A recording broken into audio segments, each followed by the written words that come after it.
Sawadee Cop. Okay, took a little bit of a break there from making videos. Cut my hair very short, as you can all see. Don't worry, it will grow back. It always does. Most of you who know me, most of my close friends from back home who were the initial subscribers to this channel, friends of mine, buddies of mine, people I worked with back in Florida, just keeping tabs on me, seeing what I was up to here in Thailand. That's who's been watching this channel since I started it in March of 2020, just about the same time as COVID.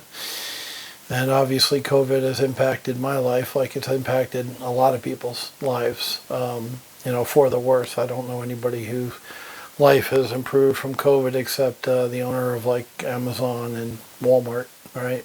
And here in Thailand, CP Corporation, which is a Chinese corporation that owns a lot of the big businesses here, because of course they were still open. They never closed during COVID because you don't fuck with big money, period. That's just the way the world works. And, we just, us little peons live in it. So the reason I haven't made a video in, I don't know, a week, maybe two, is I woke up last Friday morning, or Saturday morning, I honestly don't remember. And my buddy Jeffrey, who I've talked about on this channel, he has a apparel shop in Jacksonville. He makes uniforms for like hospitals and places like that. Team uniforms, for sports, things like that. Texted me and said, he actually had tried calling me 4 or 5 times, and I was asleep. It was 3 in the morning here when he first started calling me. I woke up at 7:30, and he said, "Call me. Robbie's dead." And I just, from that minute on, when I read that text from him, from Jeffrey, who's Rob's roommate, obviously things have not been the same for me. Rob was my best friend. So my buddy Lee passed away a couple of months ago from COPD. And he was my best friend growing up. He was my best friend through high school. But when I moved to Florida, he stayed in New Jersey. And even though we stayed in touch, I think I talked to him a week or 2 weeks before he passed online. We used Facebook Messenger, Lee and I. We lived in separate states over the last 40-something years, so we kept in touch, but we weren't best friends. And Rob Jones, I met back when I was selling clear wire wireless modems. They're modems that worked off of cell signals, and Sprint bought them, and they were the next big thing, and it went nowhere. I don't even know if the company's still in existence, but anyway, we were selling clear wire in the malls in Jacksonville, Orange Park, I think Regency for a short time, and the Avenues Mall. And that's where I met him. Hired him as a sales guy. And we stayed friends. And when I started my real estate company, I started nagging him because I knew he used to have a license. And, said, dude, you got to get your license back. The real estate market's super hot. And of course it was and had been since 2012. We had this huge bull market going on, and there was a lot of money in real estate. So it took him a while, but eventually he got his license back and came to work with me at One Realty Corp. And he was my right hand man. I mean, when I built that company,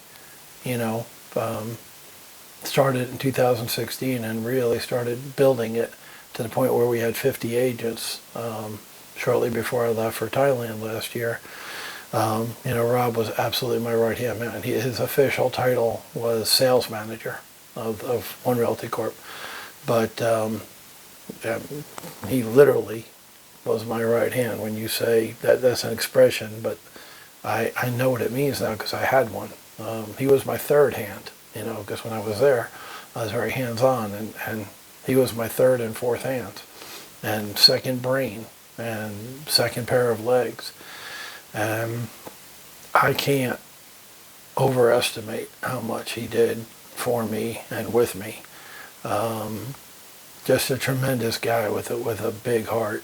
And when somebody like that gets taken away from you, you're less. You know, all I know is since I read that text, I'm not 100%. I'm still not 100% because I lost so much, even with me being in Thailand. In fact, when I came here, he became even more of he became all my legs, eyes, ears, brain in America. He stepped up and went from being my best friend and right hand to being my whole body in America. Anything I needed done, he got done for me because a lot of shit I couldn't do from email or phone calls from here. Still true. There's still a lot of shit I can't do. So, very fortunate that I have some other good friends who have stepped up. O. Williams and Rod. I mentioned my buddy Rod, the electrician who's starting a business. He stepped up in a big way, and so did O. Williams. The lady, the Thai lady who I talk about on here is crediting getting me to be interested in Thailand in the first place, which is why I wound up here. So her and her husband Ace have been helping out a lot, and I really appreciate that with the office stuff because Rob was handling everything for me, you know. So I can't tell you. There's losing someone close to you than there's losing, you know, somebody that you talk to every single day. And a lot of times, you know, I would joke with him, you know, I'd call him up and he'd be like, "What?" You know, like, what are you calling me about now, dude? You know, really. But, you know, then we just start bullshitting and, you know, we fall right back into it. I mentioned before that I would wind down watching TV, and Rob loved movies like I did and TV, and he actually turned me on to my favorite TV show of all time. It's called Banshee, and we would work our asses off, you know, from the morning through the afternoon into the nighttime.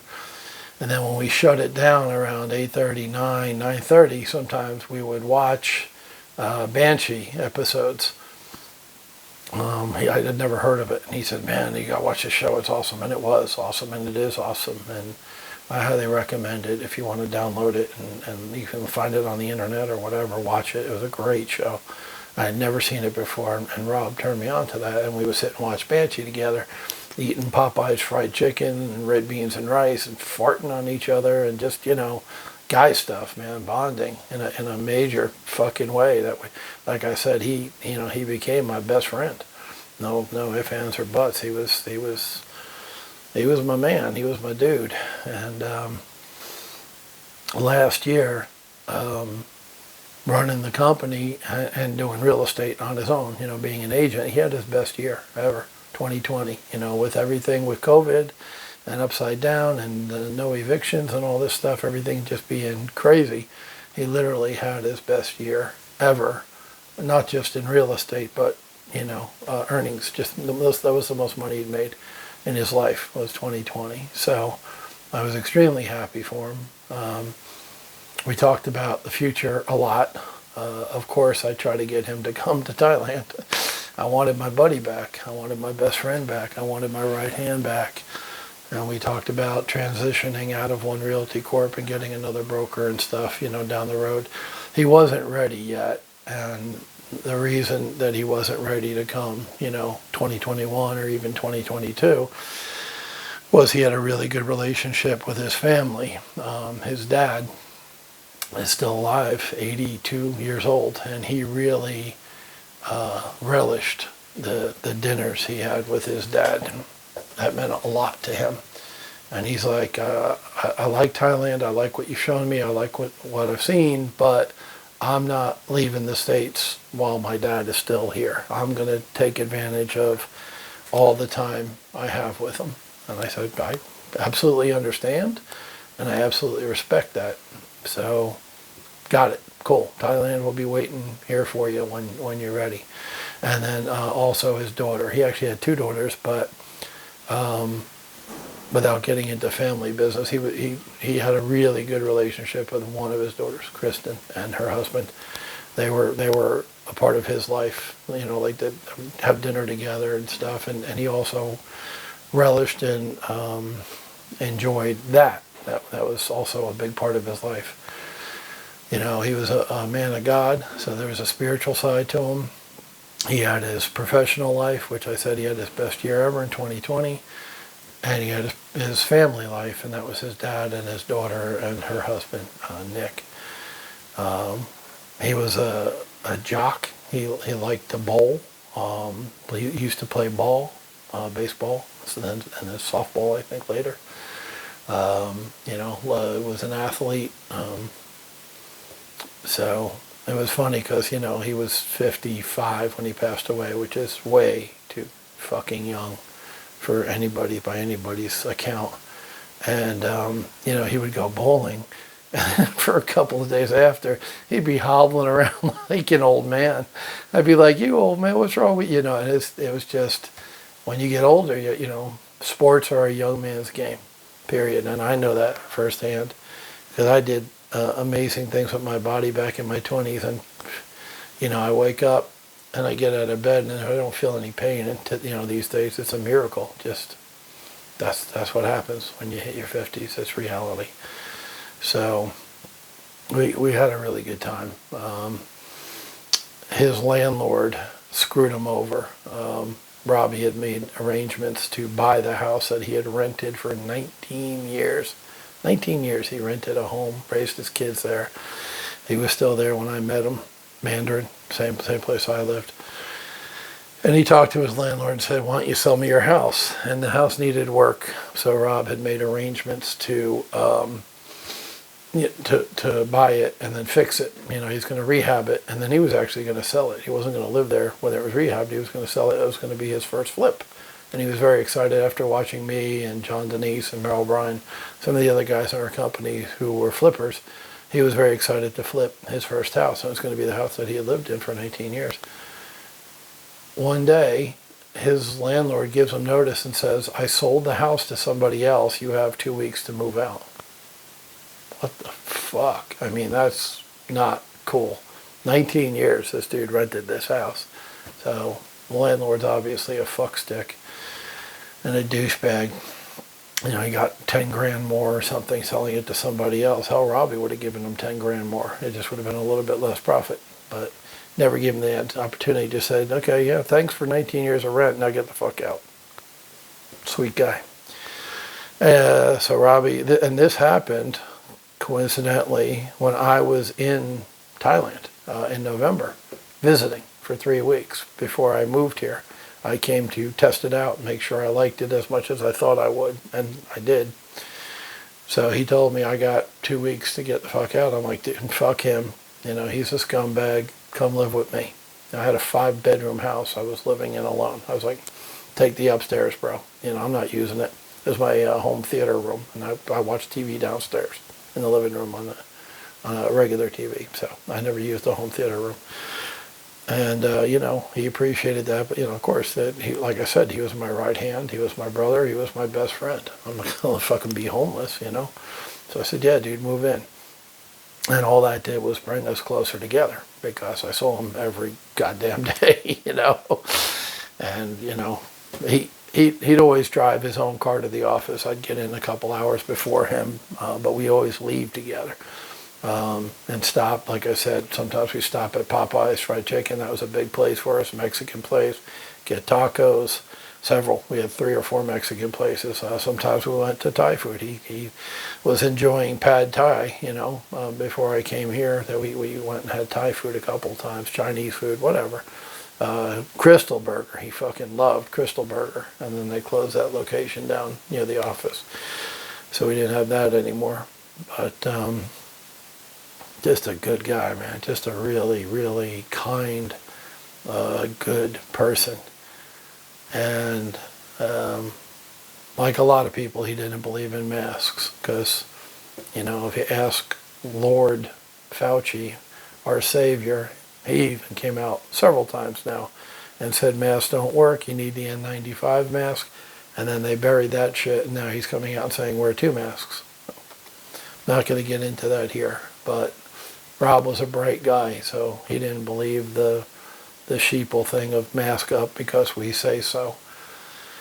And he didn't believe in the vaccine because, like many, he wasn't he didn't trust the government. And to me, that doesn't make him a conspiracy nut. It makes him a smart man, who asks questions. So when he got sick, he automatically assumed it was just the flu or stomach virus or something, something other than COVID.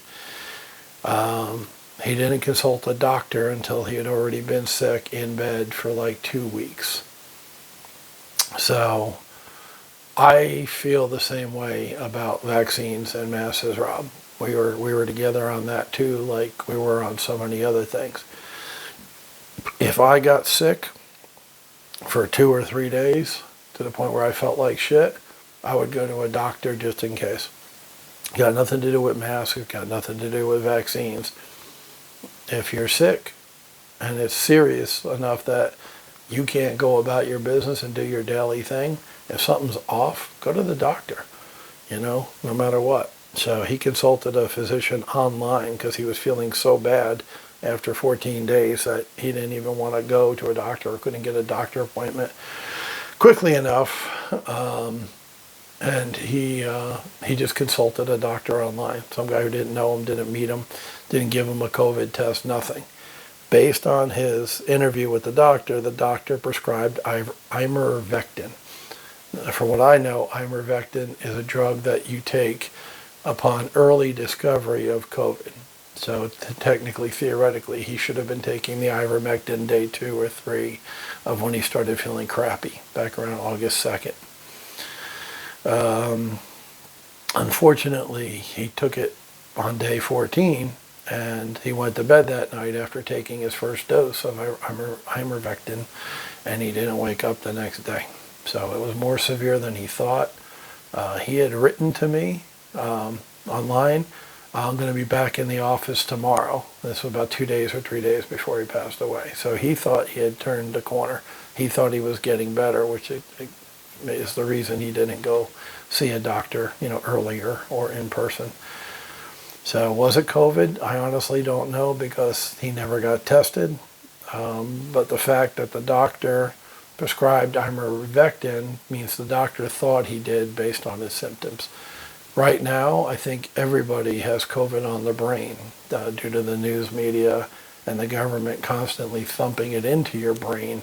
Whether you believe in vaccines and masks or not, COVID's got to be on your mind if you get sick, simply because it's just everywhere. It's all over the news and people dying, and so that tends to be everybody's first thought. My girlfriend got vaccinated on Sunday, and I drove her there. I took her home. I got symptoms of COVID as far as like a stomach flu type deal. My first thought was, oh shit, she gave me COVID through the vaccine, and she's mad at me because I thought that, but how could you not think that with all this shit going around? I mean, nobody ever said the disease or the virus was fake. What people, including Rob and I both believed, is that the government was using it to their advantage to control people and lock things down. And I still believe that. That's a fact, so anyhow, that's why I haven't done a video. I apologize, those of you guys who are looking forward to the Tim Ferriss thing, the 4-hour work week. I'll get back on it. No, I didn't start my phone cable business. I haven't done anything but grieve, just missing my buddy. Like I said, there's a big hunk of me gone, and that will never come back. And the rest of it has been scrambling to get people in place to move things forward with my real estate company that Rob did. Rob did everything. He was a one-man show at the real estate company. And after he passed, I had 30 plus agents saying, what do we do now? That's a fair question. Their livelihoods were counting on me and Rob as a team to take care of them and take care of their checks and, you know, their money and stuff like that. So that's a big responsibility that's still on my shoulders, and I don't have Rob to help me with it anymore. So that took a lot of time, and once again, thank God, I have some good friends like O and Rod who are stepping up. Mark also helped me with some of the financial stuff with ViStar. That, once again, Rob used to do all that. So it took me 3 people to handle all the stuff Rob was handling for me. That's how important a person he was in my life. So sad to see him go. I miss him like hell. I miss talking to him.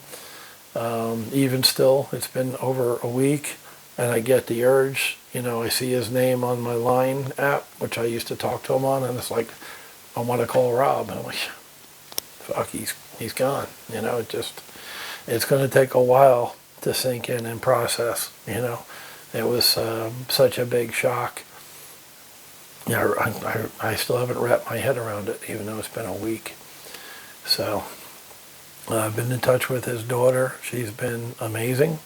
Kristen, the one I mentioned, and a good friend of the families, the Adlers, has also reached out to me first asking for information, and then they've been helping Kristen a lot with the arrangements. They're going to let me know because, and that's huge, because we were family, one Realty Corp's family.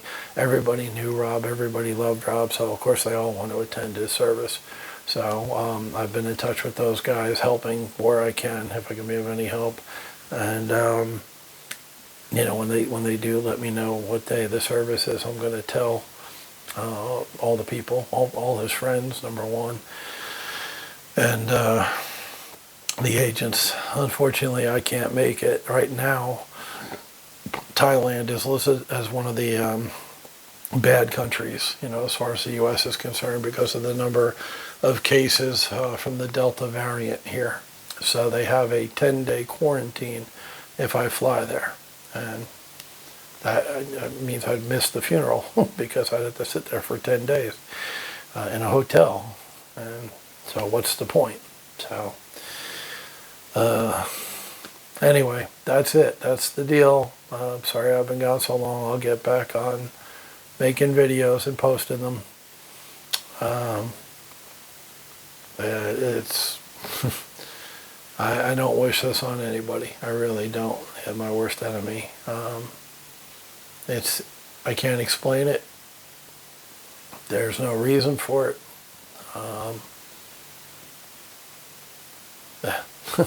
Don't know what else to say. You all be good.